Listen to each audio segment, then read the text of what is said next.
Jay, happy birthday, Jay. Jay, happy birthday. Anong ganap mo dito sa ngayong birthday mo? Kakain lang, tsaka mag-inom. Yun lang. Napayag ka pag trip ako birthday mo. Sige, kabahala. Ako na daw bahala pag titrip ako ang birthday niya mamaya. Ano pang silbi ng pagiging MC ng kaibigan mo kung sarili mong birthday, hindi ko kaya pasayahin, di ba? O bahala sa birthday mo, pre. On the spot, MC. On the spot. Pre yan, pre. Regalo ko sa'yo. Ito na yung pinakaregalo ko sa'yo ngayon, ha. Ayun, hindi alam ni JR na nagawa na ako ng program. So, let's start the program. Let's go. Alright, maraming salamat po sa pagpunta dito po sa karawan ni JR. Tinatawagan ko po si JR, ang ating birthday celebrant. Birthday celebrant, halika dito. Birthday boy!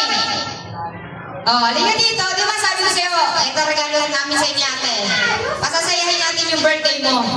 Tawagin na po natin ang ating birthday celebrant! Birthday celebrant, halika dito. Happy 21st birthday! Siyempre, hindi tayo papayag na walang pakulong sa birthday. Kung sa'yo naman handa, kung hindi natin lalagyan ng konting twist. Ayan, so anong gusto mo muna sabihin sa iyong mga bisita? Maraming salamat sa pagpunta ngayong gabi. At sana mag-enjoy po kayo kayo sa munti nating celebration. Yun lang po. Okay po, tapos na po yung birthday party. Uyan na po. Umpisa pa lang. Umpisa pa lang. Halika dito. Umpisan pa lang natin yan. Magsimula po tayo para sa isang panalangin. Maraming salamat po, Ama, sa pagabutihan niyo po kay JR. Patuloy niyo po siyang pagpalain at bigyan po siya ng katalinuhan sa pagdedesisyon sa kanyang buhay.